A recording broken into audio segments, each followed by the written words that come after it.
Buenas tardes a todas y a todos. La Universidad de Monterrey y el Consejo de la Judicatura Federal les dan la más cordial bienvenida a la serie de charlas denominadas Jóvenes y Justicia. Hoy contamos con la presencia del magistrado Octavio Ramos Ramos con el tema ¿Cómo se resuelve un asunto difícil?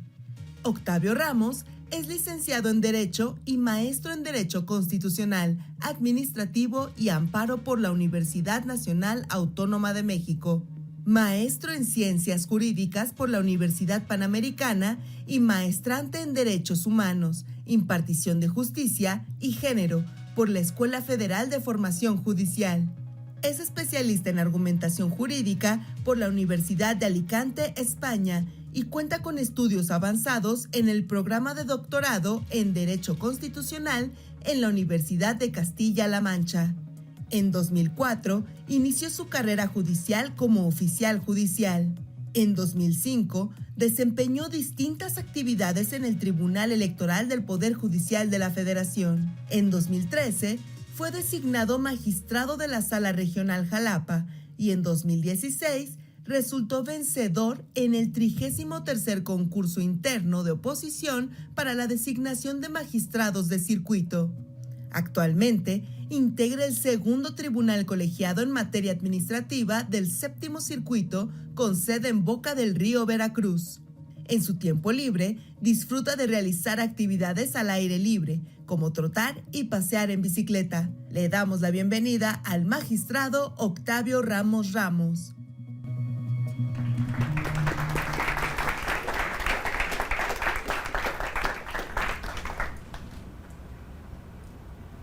¿Cómo se resuelve un asunto difícil?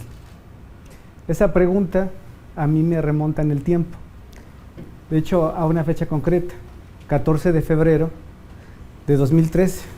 En esa fecha se celebró un examen de oposición para la designación de magistradas y magistrados federales. Una de las preguntas está relacionada con el tema. La otra razón por la que me acuerdo de esa fecha en particular tiene que ver con un personaje que es precursor y referente en el tema, que es Ronald Dworkin. Ronald Dworkin falleció en esa fecha, el 14 de febrero de 2013. Y a los integrantes de ese sínodo se les ocurrió formular una pregunta a quienes contendíamos en esa ocasión para ocupar un espacio de una magistratura federal. Y la pregunta fue que lamentablemente había muerto ese día Ronald Dworkin y que al ser un filósofo de los de mayor relevancia en el mundo, tenía un postulado muy específico que era resolver los asuntos difíciles de una forma específica, es decir, con una respuesta concreta. Para Ronald Dworkin el derecho no era debatible, es decir, resolviendo una situación concreta de una persona que está pidiendo justicia, no admitía que hubiera una respuesta posible u otra. Para él solo había una respuesta verdadera. La pregunta no es sencilla, porque para atenderla había que responder, conocer la propuesta teórica de Ronald Dworkin y también su crítica, porque dentro de la pregunta que se formuló era si como juzgador federal o juzgadora federal quien resultara vencedor de ese concurso o vencedora, aplicaría o no la propuesta de Ronald Dworkin. Y ese aspecto pues realmente generó un reto y desde luego una preocupación en mi función actual, que es permanente, tratar de darle al justiciable la respuesta correcta para la resolución de su problema. Y ustedes seguramente tienen el contexto de que la judicatura, integrada por juezas y jueces federales, magistradas y magistrados, a veces socialmente se ve cuestionada por el tipo de determinación que emite, y esto tiene que ver mucho con la complejidad de los asuntos. No es que existan posiciones que sean blanco o negro, es decir, hay matices que llevan a tener una definición de los asuntos de determinada forma. Esto lo digo por lo siguiente, abordo el tema, ¿cómo se resuelve un asunto difícil? Ronald Dworkin, de manera muy sencilla, si me permiten teóricamente decirlo, señala que los asuntos difíciles son aquellos que no tienen una respuesta en la ley. La mayoría de las ciudadanas y los ciudadanos piensan que aplicar en una sentencia la consecuencia jurídica, es decir, definir quién tiene razón, depende de lo que la ley establece. Esos asuntos son sencillos, esos asuntos no tienen mayor problema, en principio. Pero los asuntos que son difíciles son aquellos donde no hay disposición legal que regule el problema. No existe tampoco un precedente que se pueda aplicar. No es posible la interpretación jurídica. Tampoco es factible que una prueba nos ayude a resolverlo. Consecuentemente, esa situación a los juzgadores les impone un reto, que es establecer una consecuencia jurídica que no está establecida en la ley. Entonces, por eso, en algunas ocasiones el comentario es: están creando el derecho, ya está legislando el juzgador, pero cuando están en esa situación, no puede el juzgador abstenerse de resolver porque no hay disposición legal. El juez tiene la obligación de dar una respuesta a los asuntos que están en su conocimiento. Entonces, esos son los asuntos difíciles, de acuerdo con la teoría de Ronald Dworkin. ¿Cómo resolverlos? Ronald Dworkin transformó el pensamiento de las personas que estudian derecho porque había un gigante que sigue teniendo esa dimensión, que es Hans Kelsen. Este gigante definía que los problemas jurídicos estaban resueltos porque era un sistema, y este sistema establecía una respuesta concreta, y si no, otra disposición que integraba ese sistema te permitía aplicarla a través de una interpretación o incluso de manera analógica, y si no era suficiente, pues atendías a la mayoría de razón y consecuentemente podrías tener una respuesta. Pero Dworkin en sus investigaciones formuló un caso en el que un abuelo es privado de la vida por su nieto, y ese nieto pues, se descubre que es responsable de su homicidio, y dice: bueno, pues asumiré la consecuencia de mi acto, pero la herencia me corresponde, porque no había alguien que tuviera un mejor derecho que él. Y lo que demostró es que una corte, en este caso en Nueva York, determinó que quien procede de manera negativa, es decir, quien se quiere beneficiar cometiendo una conducta negativa, es decir, por su propio dolo, no puede exigir en el derecho una consecuencia positiva. No sé si me explico. Si tu actuar es negativo, contrario a la norma, para obtener un beneficio, ese beneficio tiene que tener una consecuencia ilegal, no puede estar amparado por el derecho. Esto que suena tan fácil de comprender, costó siglos de modificar en el pensamiento de las juzgadoras y los juzgadores, porque también estaba el límite de que el legislador se sentía rebasado porque los jueces no aplicaban la ley. Entonces, demostrar que un asunto se puede resolver a través de un principio general cambió la percepción de la impartición de justicia. Dicho eso, les quiero comentar, para darle contenido a qué es un caso difícil y después ya afrontar un tema específico. Hay una lectura bastante famosa, seguramente muchas y muchos de ustedes ya la han tenido a su alcance, que es el caso de los exploradores de las cavernas. Este texto es un texto pues ya de cierto tiempo, 1949, y fue publicado en la revista de Derecho de la Universidad de Harvard. El autor tuvo mucha influencia en el pensamiento de Ronald Dworkin. Fuller es de hecho su apellido. Y en ese texto lo que dibuja es un escenario crítico. ¿En qué sentido? Básicamente, y lo voy a tratar de hacer lo más sintético que puedo, es de un grupo de 5 exploradores, se quedan atrapados en una caverna y llevan en sus pertenencias pues, un poco de alimento, un radio para poder tener comunicación, y dan aviso de la circunstancia en la que estaban. Entonces, bueno, pues les informan que ellos al interior tienen un manantial donde pueden abastecerse de agua y consecuentemente pues podrían esperar al tiempo de rescate. Realizan las acciones respectivas y en ese proceso hay un deslave, y en ese deslave mueren 10 personas. Iban a rescatar a 5, pero en el intento de rescate fallecen 10. Suspenden por las inclemencias del tiempo la búsqueda y les informan que de los cálculos que hacen va a tardar aproximadamente un mes en que puedan llegar a ellos. Los exploradores se agobian por esta circunstancia porque pues, el alimento que llevaba no era suficiente para subsistir humanamente durante ese tiempo. Y entonces lo que deciden es ponerse de acuerdo cómo podrían sobrevivir. Y dicen que van a tirar dados y aquel que tenga el menor número de puntos es el que va a perder y consecuentemente tendría que ofrecer su cuerpo, su vida, para que pudieran alimentarse y sobrevivir quienes estaban, porque de otra forma serían la muerte de todos. Pero eran hombres, la lectura son hombres. Comunican esta situación por el radio que tienen a las autoridades y les piden justamente autorización o que les indiquen qué hacer porque están en una situación desesperada. También incluso piden la anuencia religiosa, no la reciben. Se pierde la comunicación y a los días uno de ellos se comunica desesperadamente diciendo que había perdido, que no estaba de acuerdo con el concurso que se había hecho, que se arrepentía de haberse comprometido en eso y que además pedía que se repitiera ese sorteo porque en su apreciación los dados no habían caído de manera correcta. Es decir, ya no estaba respetando ese compromiso que se había hecho. La consecuencia de esto es que cuando logran rescatarlos, en lugar de 5 exploradores hay 4.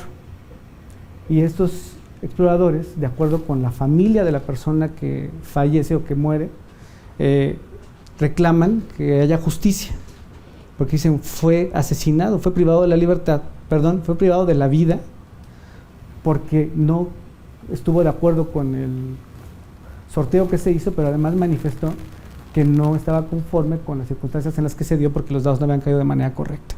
Entonces, ubíquense un poco también la situación que pretendo transmitir con esta plática en lo que un juzgador también tiene que percibir.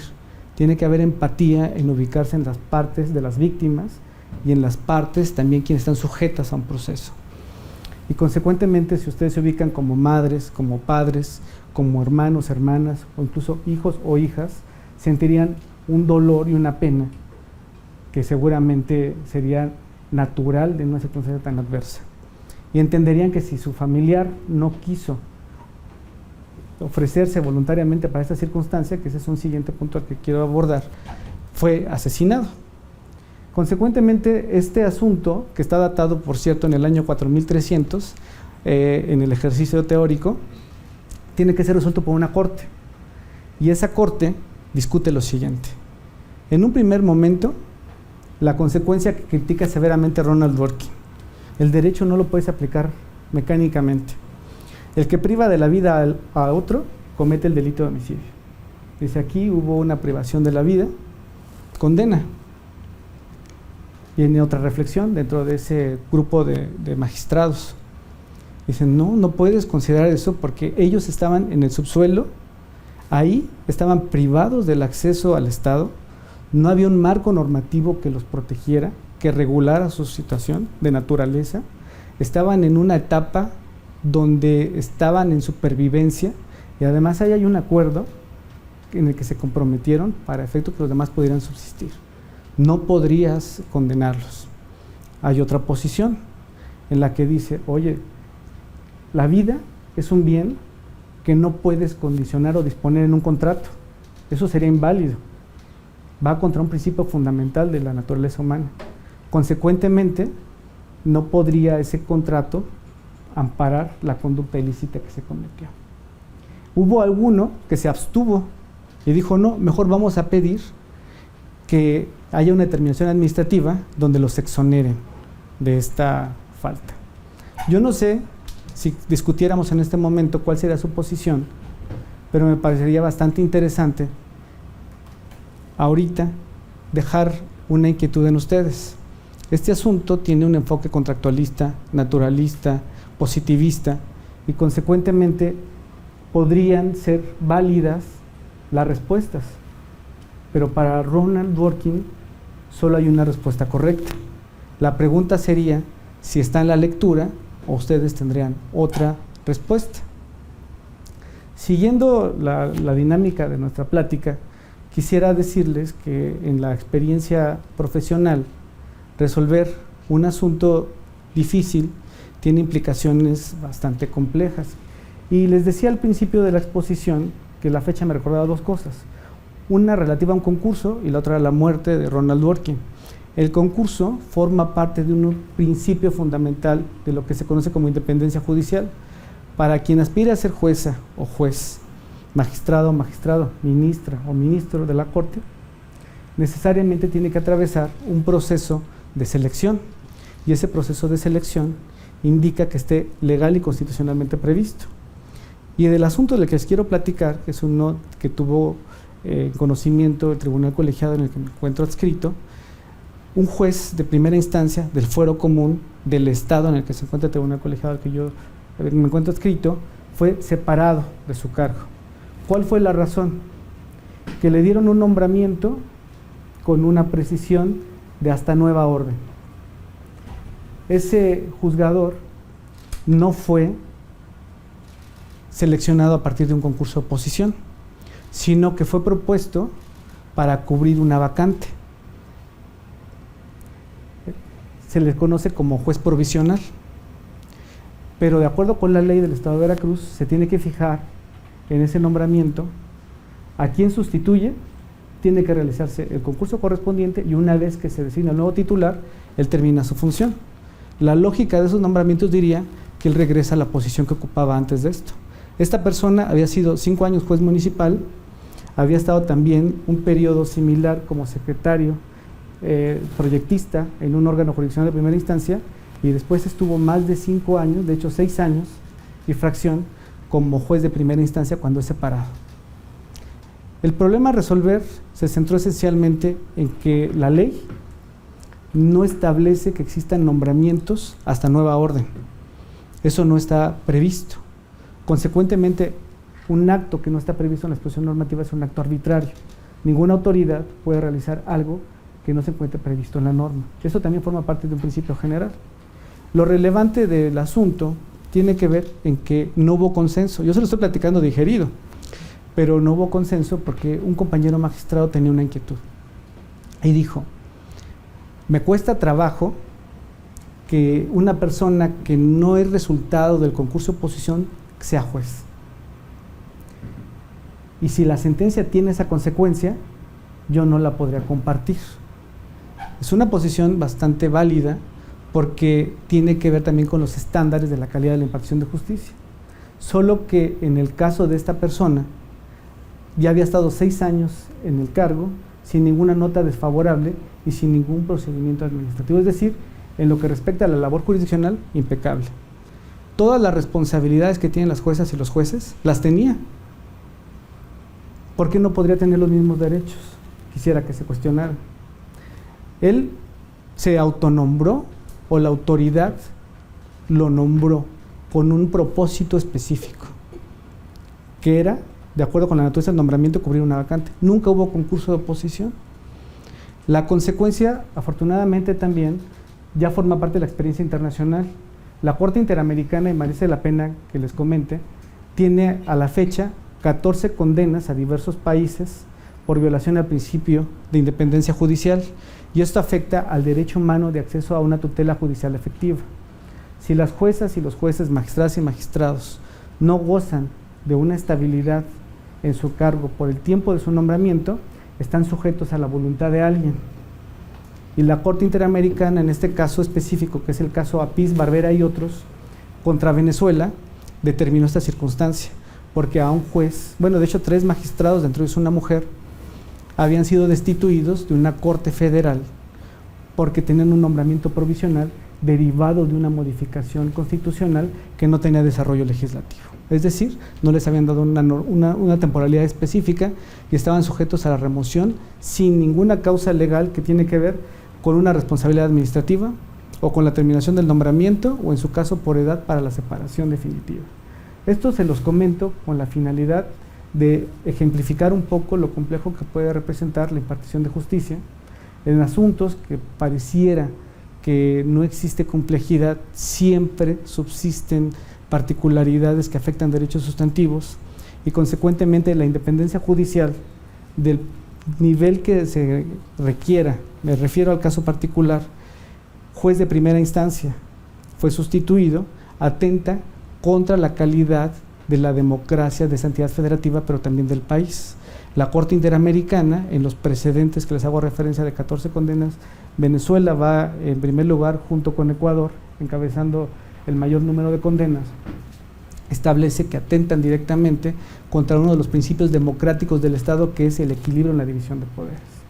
Consecuentemente, este asunto, en la dimensión que se tiene, resultó una aportación para privilegiar la independencia judicial de esos juzgadores, porque los nombramientos de ese tipo no son aislados. De hecho, es una práctica común, que la Corte Interamericana precisó que debe ser la excepción y no la generalidad. Mi conclusión, para efecto de cerrar la plática, tiene que ver en que la teoría es muy importante para efecto de tener un criterio más amplio en la solución de los asuntos. Que se preparen para cuando se presente la oportunidad, que ustedes decidan en su vida profesional, y que si les formulan una pregunta de tipo filosófico relacionada con su esquema, que tengan la capacidad y la solvencia de poderla atender. Pero sobre todo, que no olviden el compromiso que adquieren derivado de cualquier etapa que concursen, para efecto de que lo realicen de la mejor manera y siempre pensando en el beneficio de la sociedad. Concluyo mi exposición dándole las gracias.